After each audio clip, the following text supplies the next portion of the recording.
The Pool Guy Podcast Show. The Pool Guy Podcast Show. The Pool Guy Podcast Show. Yeah! Hi, and welcome to the Pool Guy Podcast Show. In this episode, as the season is winding down here in Southern California, I wanted to go over some of the things that I tested out on my pool route, some things that worked really well, some things that didn't work as well as I thought it would, and some new things that I'm implementing. So definitely I think you can learn some things from some of the testing that I do out here. Pool Service Pro, open a Leslie's wholesale account today and receive wholesale pricing on products you use every day. Leslie's Pool Supply offers convenient locations that are open 7 days a week. Another great benefit of opening a Leslie's wholesale account is Leslie's referral program. Get referred to a customer looking for weekly pool service. Also receive priority service, enhanced rebate programs, a discount on your general liability insurance through SPA, a discount on your pool routing software through Skimmer, and an opportunity to co-brand with Leslie's on your social media, website, truck, and more. Save time and money and grow your pool service route and become a Leslie's Pro. So one of the things that I think is a real troublesome, bothersome or unsightly, or all of the above, is the white flakes that you find in a salt pool. If you have saltwater pools on your route, you may or may not experience this, but more than likely, if you have a saltwater pool on your route, you're going to see these white flakes in the pool. And it could be small amounts of the white flakes. It could be hard, and they could be kind of soft, like skin-like, and it's kind of perplexing. There's many experts that have chimed in on this. Bob Lowry, Harold Evans from Arenda. So here's what Bob Lowry says about the white flakes and what causes it in a saltwater pool.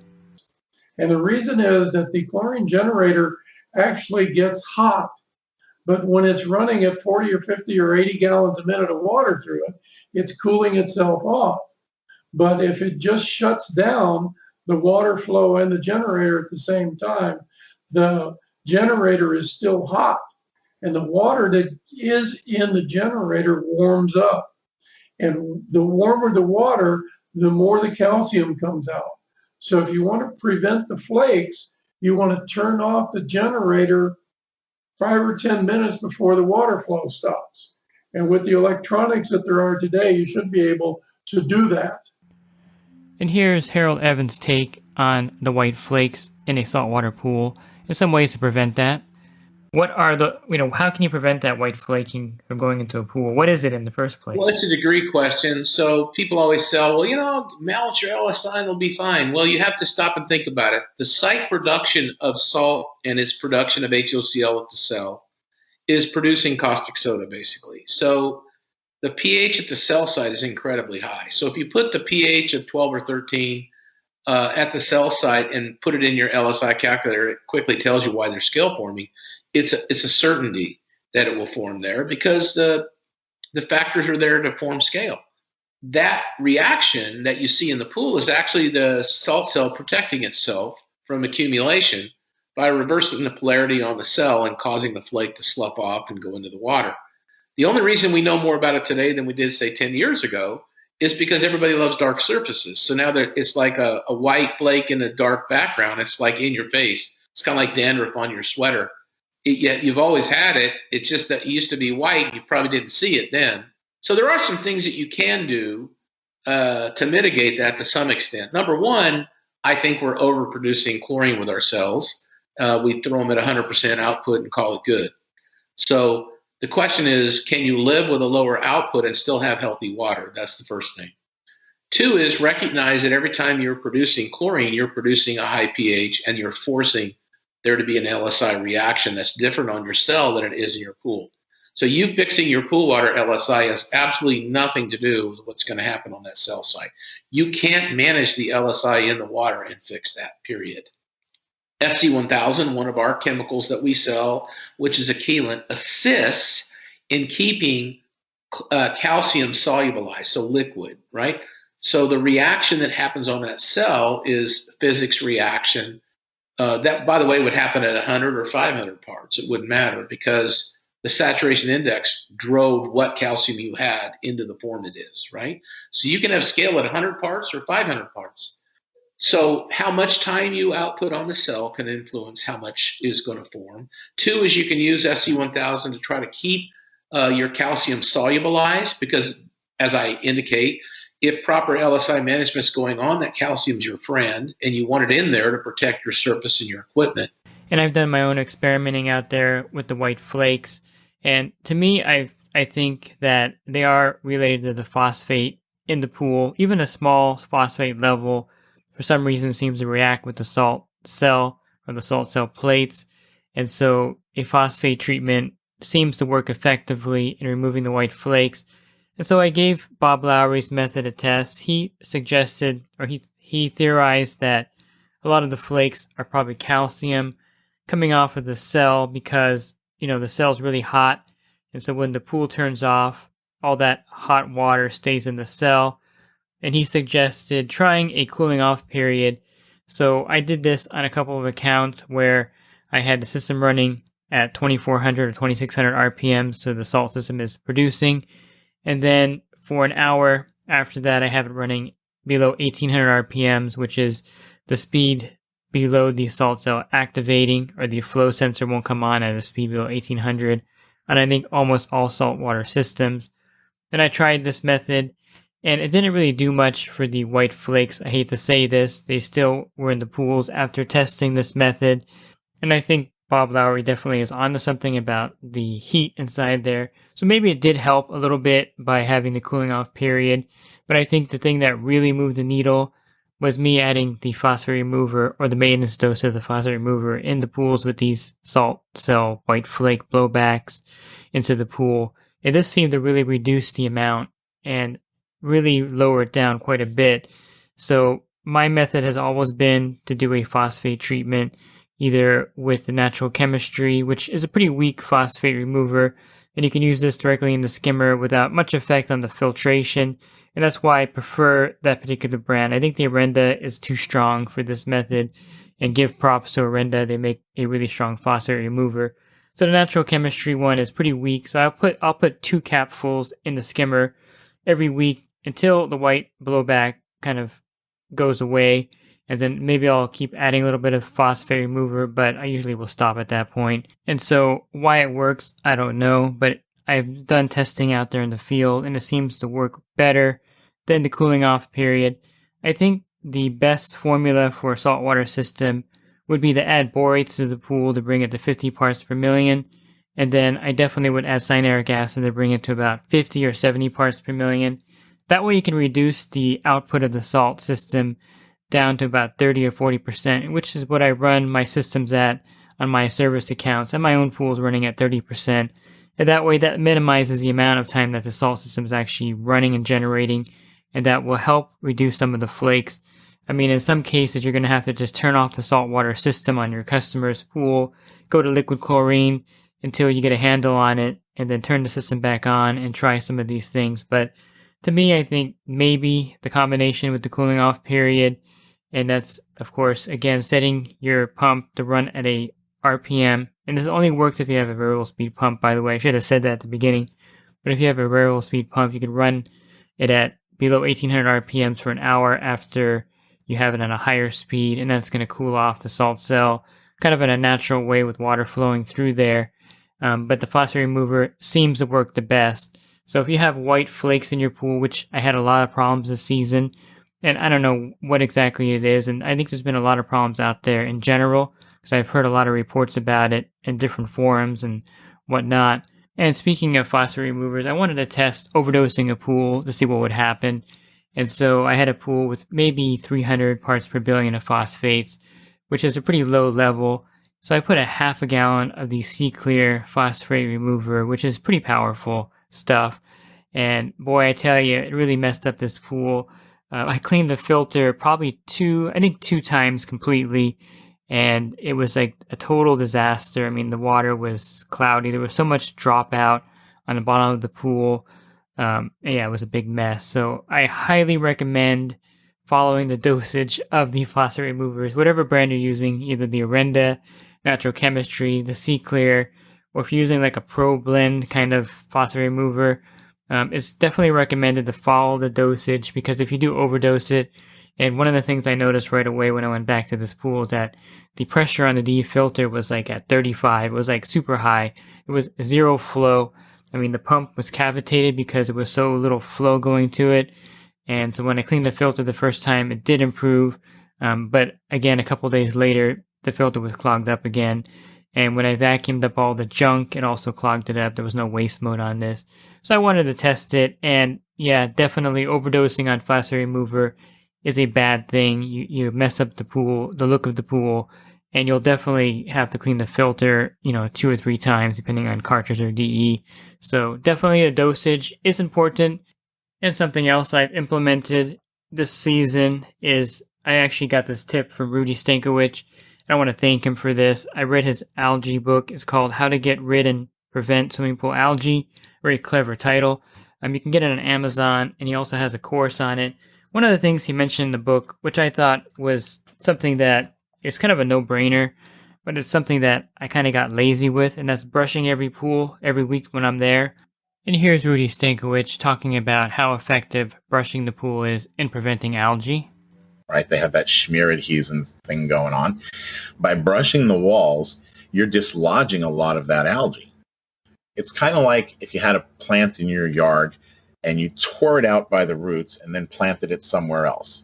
Chances are that plant's going to die just from the shock of being ripped out of the ground. Mm-hmm. You're also now giving chemicals a 360-degree radius in which they can attack that cell, where when it's adhered to the wall, it only has really the one side to focus on. Then the potential for it to be filtered out. So that's super important. And if we look at things along the lines of black algae, we know chlorine cannot penetrate this, I'm going to call it the slime layer of black algae. Chlorine works on the surface. It does peel off layers, but it works on the surface. It can't actually penetrate the slime to get through to the cell. So brushing, when we are trying to prevent algae, works especially well with preventing black algae because it does help to remove that slime layer, so the chlorine in the water can actually get to the bacteria, which makes up that biofilm, which is what black algae actually is. And I'll be the first to admit I didn't brush every pool because it looked good, and to me it's just a waste of time. But in the book, he mentions that if you brush the pool walls, you're going to prevent a lot of the algae growth, even if you can't see the algae there. By brushing it, you're going to really help prevent algae growth.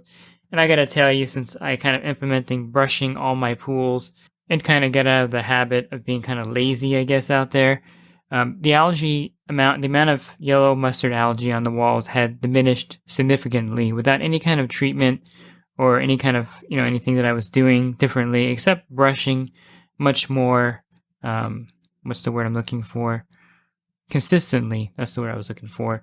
And so I think that was the key here, is that I started brushing a lot more this season, and I found that the amount of algae in the pools definitely was reduced, especially the pools that would get them on the step areas or certain areas where there's probably a lot of low flow issues in those areas, a spa especially.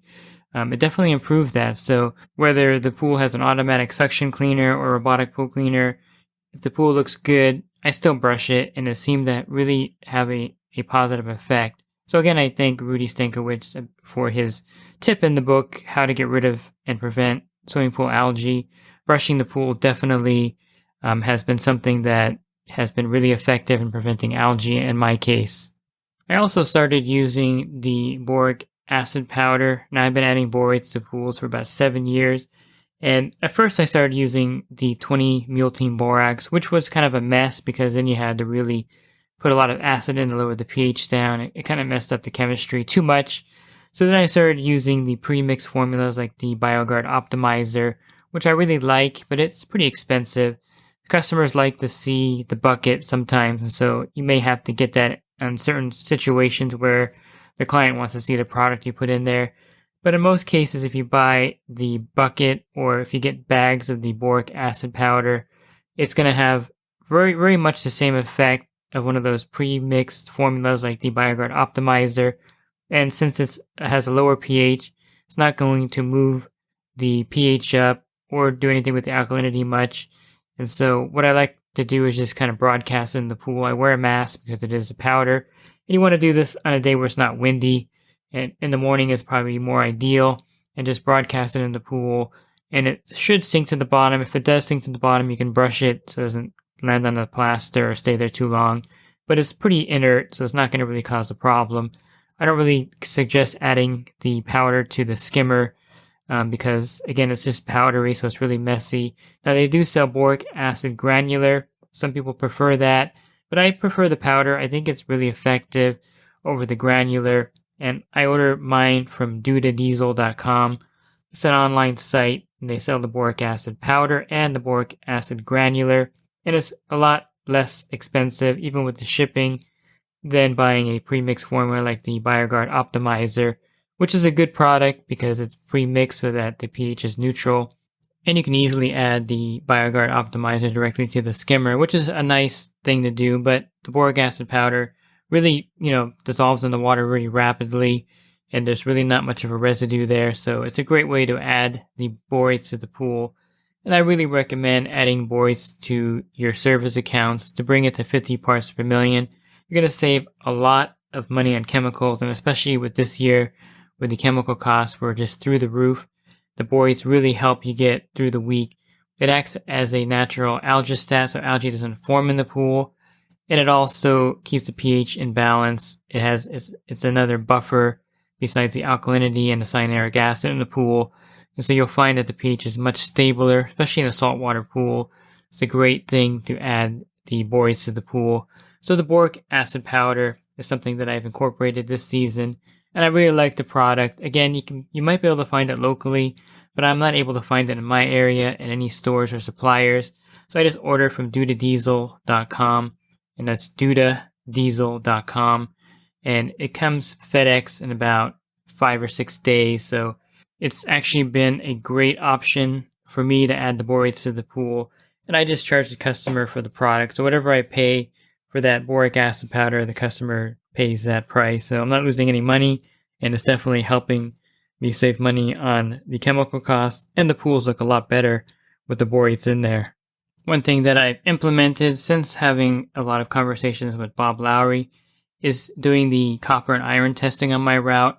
So I have the Color Q 2X Pro 9, and it has an iron and copper tablet, and it's really accurate. I really like this test kit because of the copper and iron testing. And I also have the Spin Touch, and that does copper and iron also, but to use a disc to do copper and iron, it's $250 per disc, and then you just kind of waste the disc to get that copper and iron reading. So the Color Q 2X Pro 9 has been a great way to test the pools for copper and iron and do some metal testing. And it's definitely something that you want to do, especially if you're going to use a PoolRx in your service accounts. You want to test before the season to see if there's any copper in the pool, just to make sure that it's below the recommended level. I believe that's 0.02. And if there's any copper, then you have to use a CU-lator to get that out of there. So I've got some podcasts on kind of doing that. But basically, testing for copper and iron is something that you definitely want to implement on your route. And I really like this kit because, of course, it does other tests besides copper and iron. And it's an affordable way to do these tests without using a Spin Touch disc, which again is pretty cost prohibitive to use for that testing. And so the pools that I've, of course, tested this on, they've come back with really no metals in the water, which is good. A couple have some copper levels of, 0.01 or 0.02, which is acceptable. But definitely it's something that you're going to need, especially if you are in an area where if you fill a pool and you notice a green tint, or if you notice staining in the pools and you're scratching your head, find out if there's metals in there. And one of the effective ways to test for that is with a copper and iron photometer, which is the Color Q 2X Pro 9. So highly recommend that test kit for that reason. And it's a really accurate photometer also. And you can also send the results to yourself and to your customer via email through they have an app that goes with the Color Q 2X units. I think I mentioned the higher chemical costs earlier. And with that, I had to raise the rates on my customers, which I don't generally do a whole lot, and I probably should implement it more. But I raised rates, and it really had no effect or no negative effect. One customer emailed me, and that was it. And so I think raising rates in this kind of environment is extremely safe because, if you get gas here in California, I think it was $4.30. I paid $4.30 a gallon last time I got gas. And of course, that's like a 70 or 80 cent increase from last summer. And definitely everything seems to be going up. If you do any kind of grocery shopping, you'll notice that everything is expensive out there. And just about everything, when you go out to eat at a burger place, the burger special is like $10. So it's one of those things where by raising the prices, everyone's kind of used to it. And if you haven't raised your rates, you definitely want to raise them, starting, if you're not going to do it the rest of this season, of course, starting in January or February or March, whenever you want to raise rates for the next season. I recommend doing that because, everything's going to cost more next season. The chemical shortage may continue. We don't know. But for sure, the price increases are going to be going to be there next season, from everything from equipment. If you haven't noticed the high price of filters and VS pumps and heaters, you're going to notice it next season again. And the cost of chemicals have gone up at least 20 or 30%, I think, over the last couple of years. So definitely raise your rates because people are expecting it anyway, because it's kind of a part of life. I mean, every year when you pay your auto insurance, doesn't it go up like 10%? It's kind of frustrating, so I'll call my agent and say, hey, why did my rates go up? And they'll give me the story. I don't know if it's true or not. If you're an agent out there, you can tell me. But they base it on, the fact that the new cars or cars that get into collisions now have a lot of, they can't repair them as easily. And therefore, the price of insurance for everyone goes up every year with all the new models out there. I don't know, but apparently, older cars, you can knock the dent out with a hammer or something. You can't do that with the new cars. So the rates keep going up. Just to say, I guess, in a nutshell, that everything goes up. And so raising your service rates will have a negligible effect on your customers. In other words, you probably won't lose any customers. And if you want to dump some customers that you don't really like, maybe the pool is kind of junky, maybe raise the rate even higher than you would normally would. And if they say yes and continue service, then it's a win-win. And if they cancel, then it's a win-win also. And you're certainly not raising rates to get rich. You're just raising rates to offset the higher costs of operating your business. And because everything from gas to chemicals have gone up this year, and I can pretty much guarantee you next year, the trichlor tablets are not going to go from $150 for a 50-pound bucket back down to $78. That's just not going to happen. And the last new thing is that I upgraded my service truck. So I had my Nissan Frontier. It was a 2005 Frontier, and I got it when it first came out. And so I had that truck for 16 years, 230 or 40,000 miles on it or whatever. And so I really used that truck well. I actually put a new engine in at like 180 because it had some problems. Actually, it had a lot of parts that I've changed in over the years.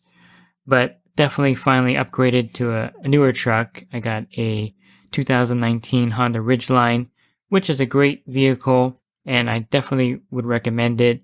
It's got a lot of good features, and it runs, of course, really good because it's a Honda. And there's some debate if Honda or Toyota is the most reliable truck, but I think the Hondas definitely are reliable enough over my old Nissan truck.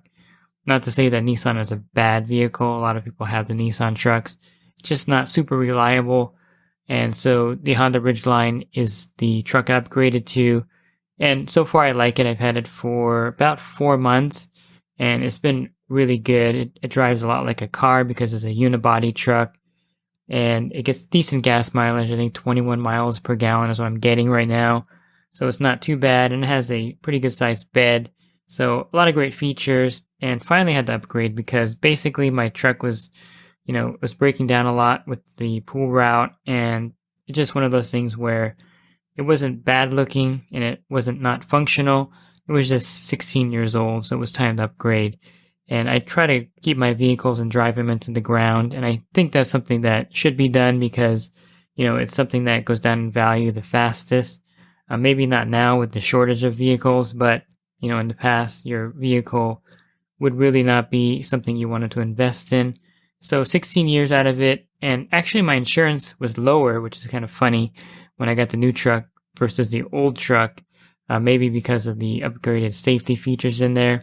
But definitely if your truck's getting old, I think upgrading it, I was on the fence for a long time about upgrading the truck. I think 2 or 3 years ago I was thinking about doing it, and then I decided not to. So it's something new, and I definitely think upgrading your vehicle when the time comes is something that you won't regret doing. You just don't want to do it all the time or often. 16 years is a long time to have one truck for service, but there's some guys out there with 20-year-old trucks, so I can't complain. And I think the reason I went with the Honda is the reliability, and I really like the way it drives and how it handles. And I test drove other trucks. It's also low to the ground like my Nissan Frontier, which is important to me because I'm not super tall and I don't want to reach over the truck a lot to get stuff out of there. So a lot of convenient factors with the upgrade there. So I think some of the takeaways here, if you have a saltwater system and you're getting a lot of the white flake blowback, try lowering the output down. And the way to achieve that is, of course, to add borates to the pool so that the chlorine will actually be extended. You will need to run your salt system at a higher output. And so try to run it at 30 or 40% of the output. And definitely try the phosphate remover in there to reduce the white flakes in the pool. You can try the cooling off period if you want to, but I found it wasn't as successful as adding the phosphate remover to reduce the white flakes. Definitely don't overdose the pool with phosphate remover. That's a bad idea. And I think definitely start brushing your pools more often. It's easy to get lazy out there, especially with automatic cleaners in your pools like I have, where you don't think you need the brush. But when I started implementing the brushing, it definitely improved that. And then try the boric acid powder. I think it's a great way to add the borates to the pool. You can get that from dudadiesel.com. Raise your rates. I think no one's going to blink. Maybe 1 or 2 customers may email you or text you or whatever, but it's not going to be everyone. And I think it's just one of those things that you're going to have to do because of the cost of the chemicals next year, the cost of chlorine and the cost of muriatic acid. You're going to have to find some way to offset that. And the only way to do that is to pass the cost onto your customers. Just like when you go out to eat and, they're putting like little stickers on the menu because the prices are going up so fast, they can't get the menu guy out there. That's kind of how it is in our industry too, where the prices are just going up so fast. I guess a lot of restaurants don't even have menus anymore. You just scan a QR code, which for them is convenient because they can just edit that online and change the pricing very easily. So definitely you want to raise your prices because you have really no choice but to do that in this environment. And so I hope you found that helpful, and I'll be experimenting next season on some different things too and implementing some different things in my service. And I like experimenting because I think that's something that I can do out there, and I like to see things firsthand myself. And it's a good way to test if things actually work out there in the field or not. And if you're looking for other podcasts that I recorded, I did mention Rudy Stankiewicz and Bob Lowry here, and I've done a podcast with both of them. I've done actually several with Bob Lowry. You can find those. Go to my website, swimmingpoollearning.com. On the banner, click on the podcast icon. That'll take you to the podcast site, and you can find a podcast that I recorded with Bob Lowry on chemistry, or Rudy Stankiewicz on algae, or other podcasts from that site. And if you're in the industry and want to enhance your business, definitely check out my coaching program at poolguycoaching.com. A lot of great benefits for joining there, including a discount on your general liability insurance. Again, you can learn more at poolguycoaching.com. Thanks for listening to this podcast. Have a great rest of your week, and God bless. Pool Service Pro. Open a Leslie's wholesale account today and receive wholesale pricing on products you use every day. Leslie's Pool Supply offers convenient locations that are open 7 days a week. Another great benefit of opening a Leslie's wholesale account is Leslie's referral program. Get referred to a customer looking for weekly pool service. Save time and money and grow your pool service route and become a Leslie's Pro.